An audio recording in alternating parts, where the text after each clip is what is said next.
Good morning Shrimati C S Sujatha. ഇപ്പോൾ എന്താണ് നമുക്ക് പറയാൻ കഴിയുക?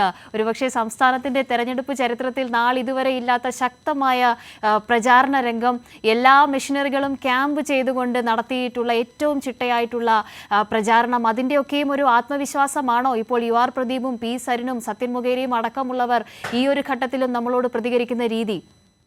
തീർച്ചയായിട്ടും സ്ഥാനാർത്ഥിമാരായിരുന്ന ആളുകളുടെ മുഖത്തെ അവരുടെ സന്തോഷവും അവരുടെ പ്രതികരണവും എല്ലാം നമ്മൾ കണ്ടു. തികഞ്ഞ ആത്മവിശ്വാസത്തോടു കൂടിയാണ് ഇടതുപക്ഷ ജനാധിപത്യ മുന്നണി സ്ഥാനാർത്ഥികളെല്ലാം തന്നെ ഈ തിരഞ്ഞെടുപ്പിൻ്റെ ഫലത്തെ നോക്കിക്കാണുന്നത്. കാരണം വളരെ നല്ല നിലയിലുള്ള പ്രചരണം തന്നെയാണ് നടത്തിയത്. കൃത്യമായി ഗവൺമെൻറ്റിൻ്റെ ഭരണ നേട്ടങ്ങൾ ജനങ്ങളിൽ എത്തിക്കാനുള്ള നല്ല പരിശ്രമം ഈ തിരഞ്ഞെടുപ്പിലുണ്ടായി. ജനങ്ങൾക്ക് കാര്യങ്ങളെല്ലാം കൃത്യമായി തന്നെ ബോധ്യപ്പെട്ടിട്ടുണ്ട്. ഇപ്പോൾ ചേലക്കരയെ സംബന്ധിച്ച് പറയുമ്പോൾ, ഞാൻ ആ ചേലക്കരയിൽ തിരഞ്ഞെടുപ്പ് പ്രവർത്തനങ്ങളുടെ ഭാഗമായി ഉണ്ടായിരുന്നയാളാണ്. നല്ല ആത്മവിശ്വാസത്തോടു കൂടി തന്നെയാണ് ഞങ്ങൾ ഈ തിരഞ്ഞെടുപ്പ് ഫലത്തെ നോക്കിക്കാണുന്നത്. സഖാവ് യു ആർ പ്രദീപ് തന്നെ സൂചിപ്പിച്ചു, ഒരു ആശങ്കയുമില്ല. കാരണം അത്രമാത്രം സഖാവ് പ്രദീപ് ആ മണ്ഡലത്തിലെ ജനങ്ങൾക്ക് വേണ്ടപ്പെട്ടവനാണ്. 1996 മുതൽ ഇടതുപക്ഷത്തിൻ്റെ കൈകളിൽ വളരെ ഭദ്രമാണ് ചേലക്കര മണ്ഡലം. 96-ന് മുമ്പുള്ള ചേലക്കരയല്ല 96-ന് ശേഷമുള്ള ചേലക്കര.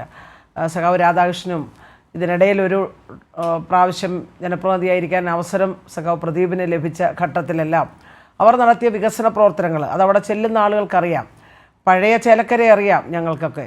അപ്പോൾ പഴയ ചേലക്കരയും ഇപ്പോഴത്തെ ചേലക്കരയും തമ്മിൽ നോക്കുമ്പോൾ വലിയ വ്യത്യാസമാണ് എല്ലാ മേഖലകളിലും അവിടെ വന്നിട്ടുള്ളത്.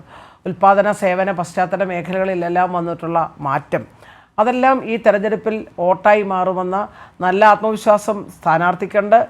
ഞങ്ങളെപ്പോലെയുള്ള പ്രവർത്തകർക്കും ഇടതുപക്ഷ പ്രസ്ഥാനത്തിൻ്റെ നേതാക്കന്മാർക്കും പ്രവർത്തകർക്കും എല്ലാം ഉണ്ട്. ഈ തെരഞ്ഞെടുപ്പിൽ ഇടതുപക്ഷ ജനാധിപത്യ മുന്നണി ഉജ്ജ്വല വിജയം നേടാൻ പോവുകയാണ്. ഡോക്ടർ പി സരിൻ്റെ വാക്ക്, ഒരു പുതിയ സൂര്യൻ ഉദിക്കാൻ പോകുന്നു എന്ന തികഞ്ഞ ആത്മവിശ്വാസത്തോടു കൂടിയാണ് അദ്ദേഹം പ്രതികരിച്ചത്. എത്ര ക്ലാരിറ്റിയോടുകൂടിയാണ് സരിൻ പറഞ്ഞത്. കാരണം ഓരോ ബൂത്തിനെ സംബന്ധിച്ചും പാലക്കാട് മണ്ഡലത്തിലെ ഓരോ ബൂത്തിൻ്റെ രീതികളെ സംബന്ധിച്ചും എല്ലാം അദ്ദേഹം ഇവിടെ സൂചിപ്പിക്കേണ്ടായി. അപ്പോൾ അതെല്ലാം കാരണം നമ്മൾ കുറച്ച് പുറകെ നിന്ന ഒരു മണ്ഡലമാണ്. ആ മണ്ഡലത്തിലാണ് നല്ല ആത്മവിശ്വാസത്തോടു കൂടി സ്ഥാനാർത്ഥിക്ക് പ്രതികരിക്കാൻ പറ്റുന്ന നിലയിലേക്ക് അവിടെ മാറ്റമുണ്ടായിട്ടുള്ളത്.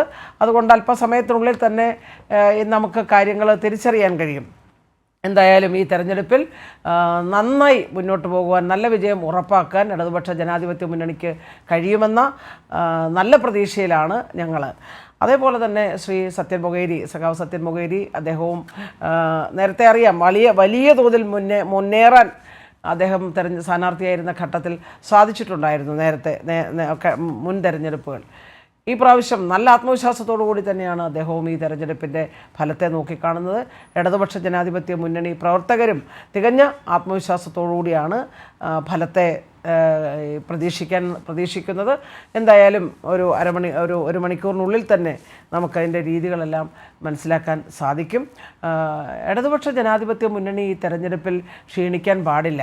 ഞാൻ ആഗ്രഹിക്കുന്ന അങ്ങനെ തന്നെയാണ്. കാരണം കേരളത്തെ മുന്നോട്ട് നയിക്കുന്നതിൽ ഇടതുപക്ഷ ജനാധിപത്യ മുന്നണി, സഖാവ് പിണറായി വിജയൻ നേതൃത്വം കൊടുക്കുന്ന ഇടതുപക്ഷ ജനാധിപത്യ മുന്നണി ഗവൺമെൻറ്റിൻ്റെ പ്രവർത്തനങ്ങൾ, അതെല്ലാം ഇന്ത്യയിലെ മറ്റു സംസ്ഥാനങ്ങളുമായി താരതമ്യം ചെയ്യുമ്പോൾ കേന്ദ്ര ഗവൺമെൻറ്റിൻ്റെ അവർ സ്വീകരിക്കുന്ന നയങ്ങൾ ജനങ്ങളെ എത്രമാത്രം പ്രയാസപ്പെടുത്തുന്നു, കേന്ദ്ര ഗവൺമെൻറ് കേരളത്തോട് സ്വീകരിക്കുന്ന വളരെ മോശപ്പെട്ട സമീപനം, ശരിക്കും വയനാട് ദുരന്തത്തെ അടക്കം കേന്ദ്രം എങ്ങനെയാണ് കാണുന്നതെന്ന് നമ്മൾ കണ്ടു. ഒരു മുൻ കേന്ദ്രമന്ത്രി തന്നെ നടത്തിയിട്ടുള്ള പ്രതികരണമെല്ലാം നമ്മൾ കാണുകയുണ്ട്. ഈ ഒരു ഘട്ടത്തിൽ ഇതെല്ലാം സ്വാഭാവികമായിട്ടും ജനങ്ങളുടെ മനസ്സിൽ പതിഞ്ഞിട്ടുണ്ട്. അതെല്ലാം ഈ തെരഞ്ഞെടുപ്പിൽ കേരളത്തോട് കാണിക്കുന്ന ഈ അനീതിക്കുമെല്ലാം എതിരായിട്ടുള്ള ശക്തമായിട്ടുള്ള തിരിച്ചടിയായി ഈ തെരഞ്ഞെടുപ്പിൻ്റെ ഫലത്തെ ഞാൻ കാണുകയാണ്. തീർച്ചയായും ആദ്യഘട്ടത്തിൽ അങ്ങനെ ഒരു പ്രതീക്ഷ ശ്രീമതി സി എസ് സുജാത ഇപ്പോൾ പങ്കുവെക്കുന്നു.